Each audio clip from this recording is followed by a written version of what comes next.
A girl, 26/F, I rejected went berserk on me, 24/F, for months afterwards.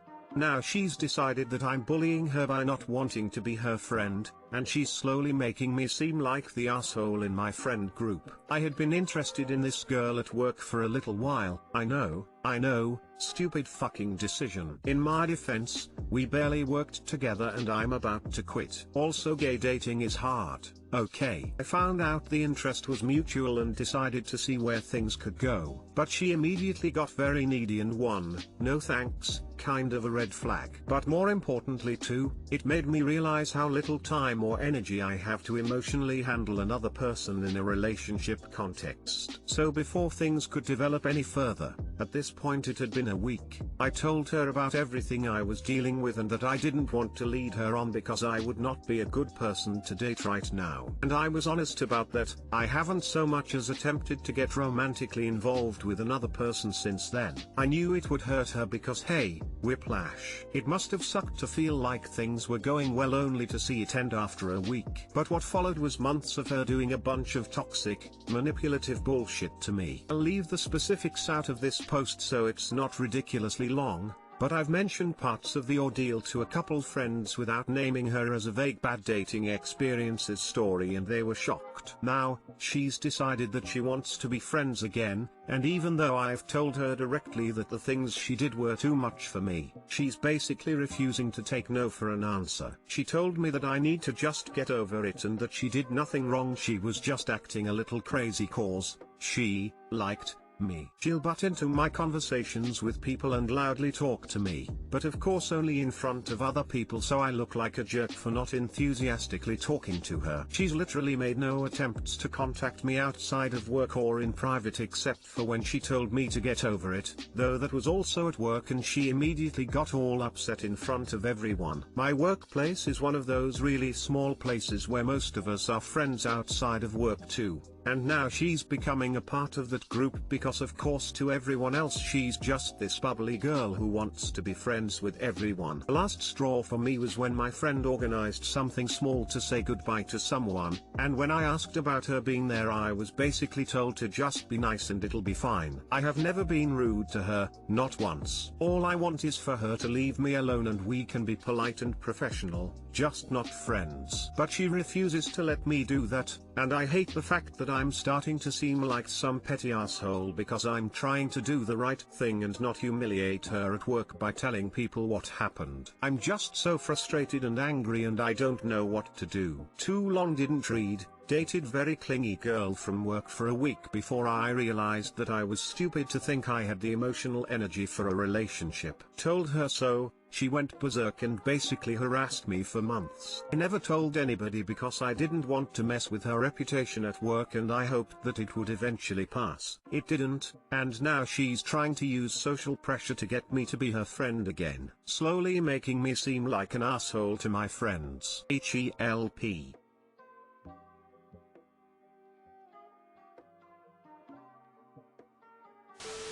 This is a problem that you are making worse by not being honest. You vaguely mentioned some general bad dating experience instead of being explicit about what happened and WHO did it. You friends just see you being dramatic about a nice woman's attempt to be friendly. The only one that can correct this misconception is you. If you're not going to do that, or if they don't believe you because you kept quiet about it until they called you out for being a petty asshole, your alternative is to drop the entire group. That often happens naturally anyway when you leave a place of employment, but if you want to remain friends with these people, tell them the truth. By the way, you are never doing the right thing by sweeping inappropriate and harassing behaviors under the rug to save a toxic person some embarrassment. You make them think it's okay and you enable them to do it to others in the future.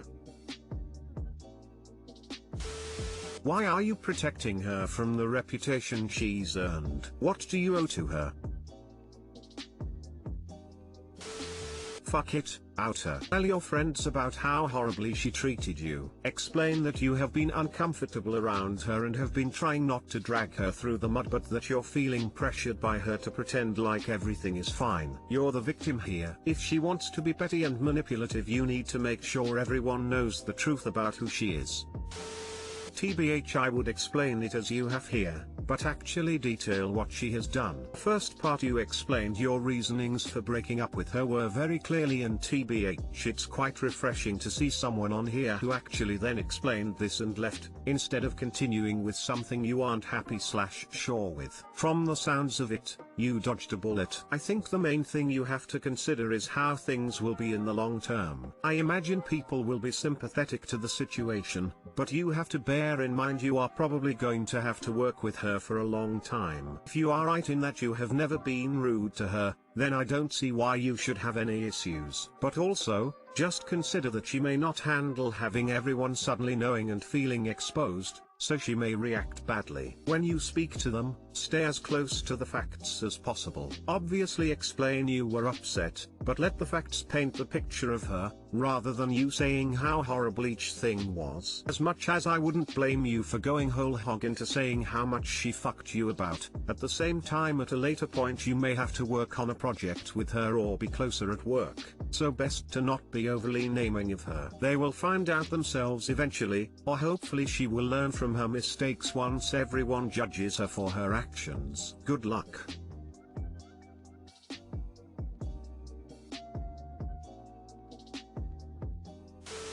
Just tell people she's been constantly harassing you.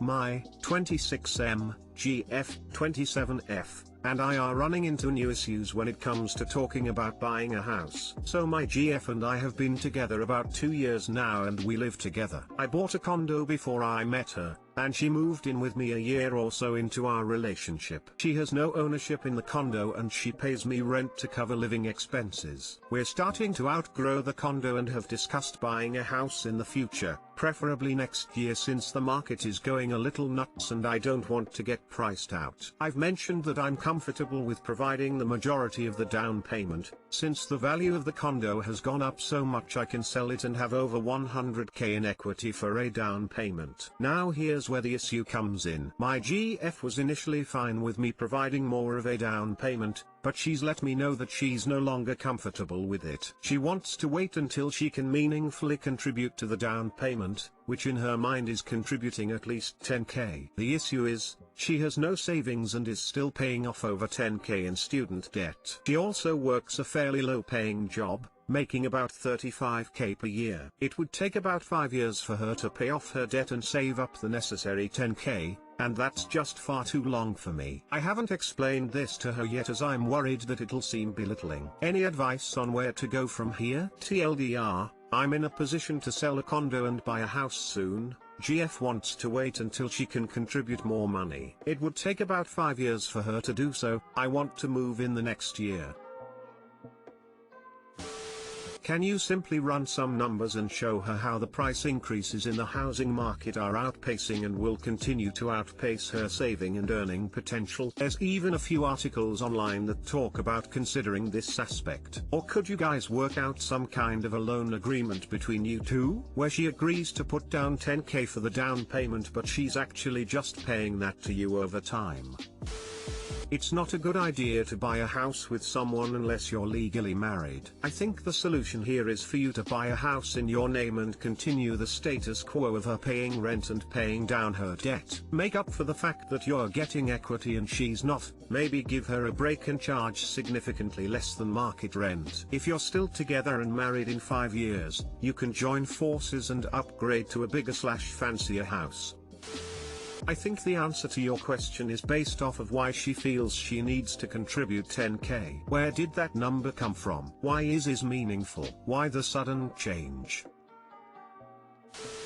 Explain that you would probably like to purchase the new place sooner than she can provide said 10k. Have her either figure it out monthly or come up with some system that works for you. I don't think anyone is in the wrong here. I think she's trying to be nice and contribute a good amount. But I also don't think it's belittling to let her know you'd like to purchase the new place before that 5-ish year mark. It's also no guarantee that she can save that money in time, car troubles, health problems, etc. When it comes to money, There's usually some kind of feeling underpinning a big decision. Just talk to her about why she wants to contribute to the down payment. Is it because she's worried she'll come off as a freeloader? Is she worried you'll box her out of the decisions around the house because she didn't financially contribute? Is she worried that this will feel like your house, not our house? And like another poster suggested, there may be ways to structure things so that you can buy on the timeline that makes sense for your finances, and she can gain some financial stake in the house at a later time, which might require the two of you talking to a financial advisor or something. For example, you could frame it as being better for the two of you as a team if she pays down her debt faster, instead of trying to juggle two different streams of money between debt and down payment. The faster she's debt-free, the easier it will be for the two of you to financial plan together. Just remember to try and frame things like you're doing this as a team, together. Talk to her, ask her how she feels, and you'll probably get to the actual root of the issue that lets the two of you do some compromising on how to move forward. My 28 meters, 2 roommates, 25F, 27F, catastrophize everything that happens to them, and it's really draining me. Moved in with these girls, I'll call them M and K, about 6 months ago, and everything started out fine. But over time I've noticed that they turn every small inconvenience into a catastrophe. As an example, last week I found M outside my room banging her head off my door frame and howling like her family had been killed. It turns out she had just left her tobacco in work. And for K, she was a little under the weather from getting the vaccine, but every time she came into a room with people, she would moan like a zombie and slowly shuffle past, and do the same coming back through. Now, I want to help people, I want to be there for people when they are going through tough times. Lord knows we all are going through the ringer right now, but if I tried to talk about my problems, they quickly make the situation about themselves. I like these guys, they are smart, creative, and very interesting to talk to, when they don't talk over everyone, but I'm worried I'm going to end up hating them by the end of this lease. I've tried discussing it with them, but any progress is forgotten within a week. Then they act like I am being a cop or a parent when I just want them to relax and not make such a huge deal out of every minute thing that happens. I just don't like how angry I have been getting because of all this. Any advice? TL, Doctor, housemates turn every small thing into a calamity unseen by humankind. What do?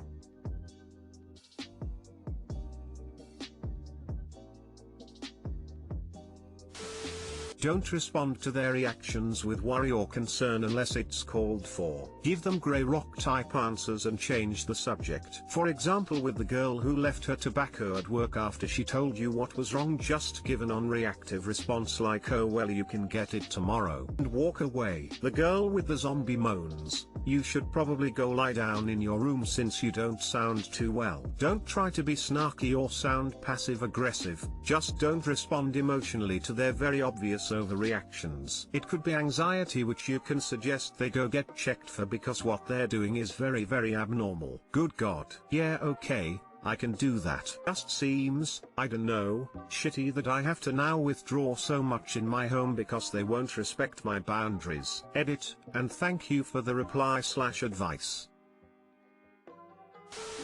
There's this book called I Hear You, The Surprisingly Simple Skill Behind Extraordinary Relationships. It's about how to validate, which sounds like exactly the opposite of what you might want to do here, but I found it incredibly useful because it teaches you how to validate someone without trying to solve their problems, and I find that incredibly freeing, especially when I interact with people who make problems out of everything and have exactly no interest in doing anything to resolve their own problems.